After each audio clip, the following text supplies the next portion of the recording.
And we are back with another one after a long needed vacation. Yeah, you know, we here for the ride today, and we're going to be talking about this one today. So, to start off, I got a video, if I could find it. I think my phone might have deleted it, but I got a video showing you how to change the oil in your Procharger. It's very easy, but like most do-it-yourself things that I do, I broke something. Not on the Procharger, thankfully, but I broke the pins, or didn't put the pins back in correctly, the push pins, rivet pins, whatever you want to call them, for my driver's side wheel liner. That's the little fabric thing underneath. I'll show you and all that. So when I was driving, it actually ended up ripping. Had to get that replaced. Just got it replaced today.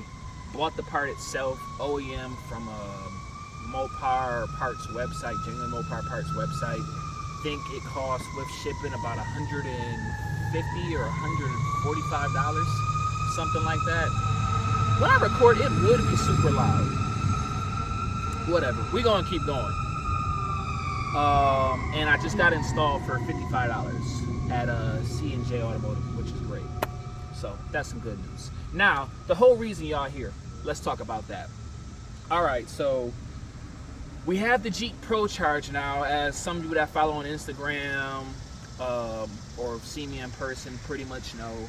We have a P1X Procharger setup, and we are running about 545 or 550 horsepower at the wheel.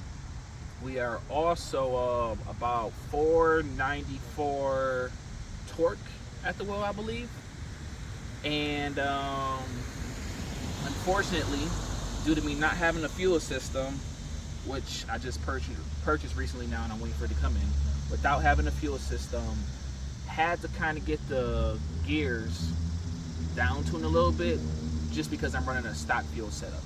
Also, I don't know, because some of y'all might say this, also, I don't know if y'all know, but for the Grand Cherokee SRTs, there is no access panel for the booster pump. I bought a booster pump. I have a booster pump. It's for sale. It is brand new. I can't return it because I had it too long. So it's literally for sale. Name your price. It's just sitting in my garage. It won't work with this. And what I mean by it won't work is you have to drop the fuel tank anyways to install the booster pump. So at that point, you might as well do a Walboro drop-in pump, or like I just purchased a 4 fuel system, entire system, since I plan on keeping this thing. Because since there's no access point, if you just try to hook it up and put it in there, even though I know on everything it says, oh no, for the Grand Cherokee you could put in a booster pump. Yeah, you're gonna have wires hanging, and they go to some very hot areas and it can cause a fire. I've had 3 different people tell me this, one of them which is my direct tuner. So I wouldn't recommend it. And I have a 2018 model, maybe your model it might be a little bit differently, but 2017 to 2021, I think after that's when they changed or went away from a WK2 Jeep design. Those models, I'm certain you can't run a booster pump unless you drop the tank. So yeah. My 0 to 60 has gotten a little bit quicker. I think I was slightly going up a hill, maybe about I'm really trying to like think in my head how steep the hill was I was going up when I fully gassed it.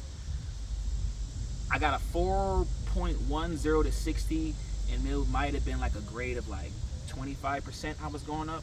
Not too much, but still a little something. And I only just gunned it in not track mode, in sport mode. I didn't use the launch control. I didn't have it in track mode, so the car wasn't lowered, and I was going slightly up a hill, and it was a little bit wet out. If I was to really try it, I would probably get my 0 to 60 to 3.8 or 3.9 at my current setup. Reason why I'm not really trying it is because I do have a spark plug that is stuck. When I get my fuel system done, it's cylinder 8. Of course, cylinder 8 throws the most codes. I plan on getting that changed because it just keeps throwing codes. So when I get on it, it's like my car goes into like a limp mode and starts shaking like crazy. So I have to pull over, turn the car off, turn the car back on, and then I'm good to go. So for that reason, I'm not really beating on this car like I was when it was stock.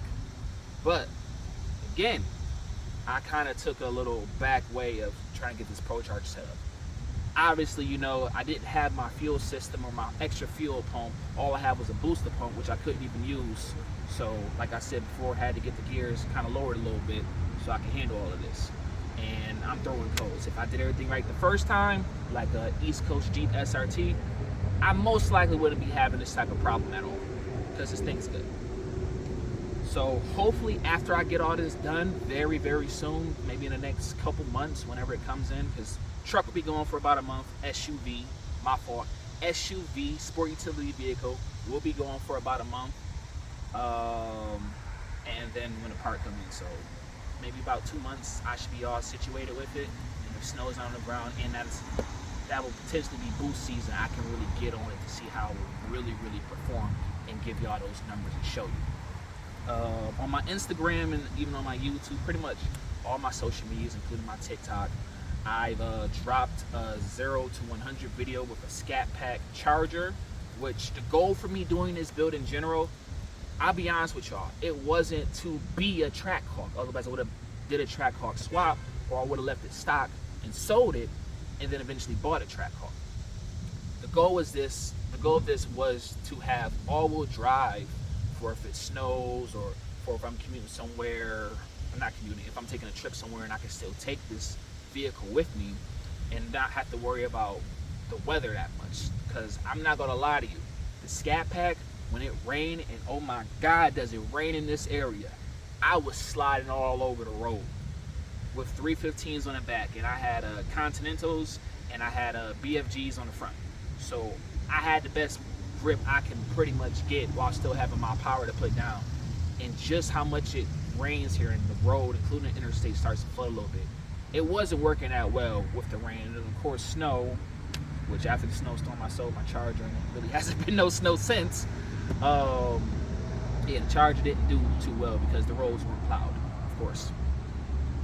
So that's why I got this. And 0 to 60 is great stock wise for those that want to leave it stock, and it's a very quick vehicle stock out the door, especially for the time that it was made, 2018. But I didn't have the top end, so when you hit about 80 miles per hour on a track or something like that, or a private strip somewhere that one of your friends might own, because you know we don't do that on no highways around here. That's highly illegal. But once I get to about 80 miles per hour, it's like the car starts not accelerating as much, because you got a big 5,200 pound SUV, I believe. It's 5,200 pounds. It's a big brick. We know the Charger's a brick. This is a bigger brick, so it's not aerodynamic at all. And then your all-wheel drive system, it pretty much is slowing the vehicle down when you get higher up there. It's just mainly used to pick you up quick, not to keep pushing you further down the road like how a Porsche would do for the most part. So I want the Procharged setup because it's centrifugal. It gives me more boost on the end. It's pretty much a mix between a turbo and a supercharger. So you got root style, twin screw, things like that, but they're kind of combined in one. So this is essentially, a Procharged is essentially a turbo that runs off the belt. So it's not really no boost lag, because I don't really feel the power until I'm about 3,500, 4,500 RPM, which is where I want it on the top end, because I'm good with the 0 to 60, to be honest with you. I beat a lot of things stoplight to stoplight, up to the speed limit, of course. But it's just the top end wasn't there like it was for my Charger, and I really didn't like that. I mean, no lie, if you're really going high up in speeds and a Camry S wants to pass you, and let's say for instance you might be going over 100 miles an hour, it'll probably pass you in this, because it just didn't have the top end. So again, that is why I did this whole setup for it.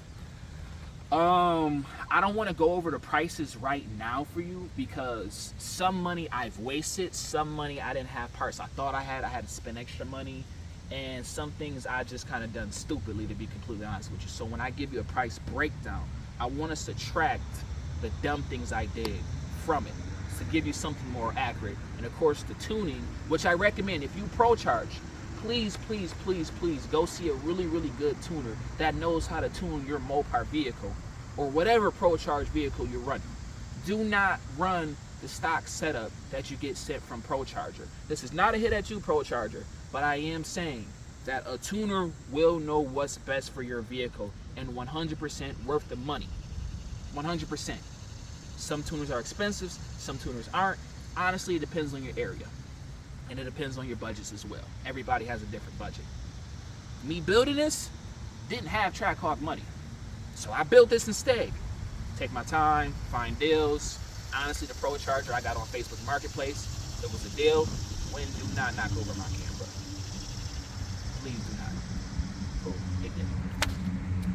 But yeah, so that's the setup. That's the horsepower we're running. 0 to 60, like I said, about 4.1.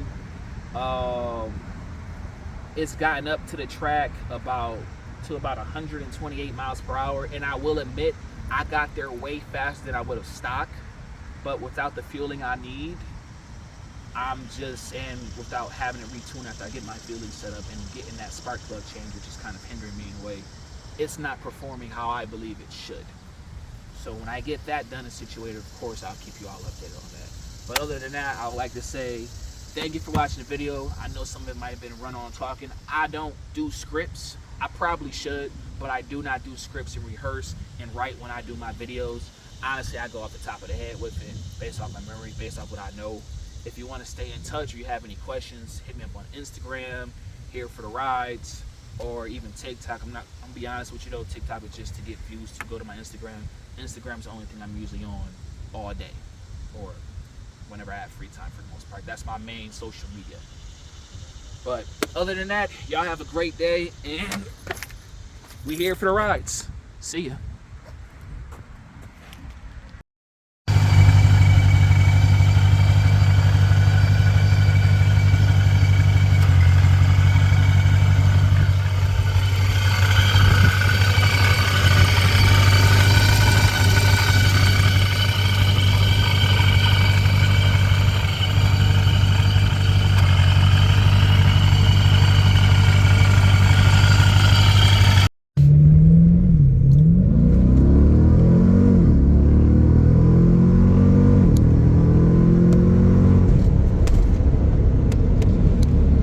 I do it for the realest, the ones that stay 10 toes, coming from the trenches, the ones that's getting dough.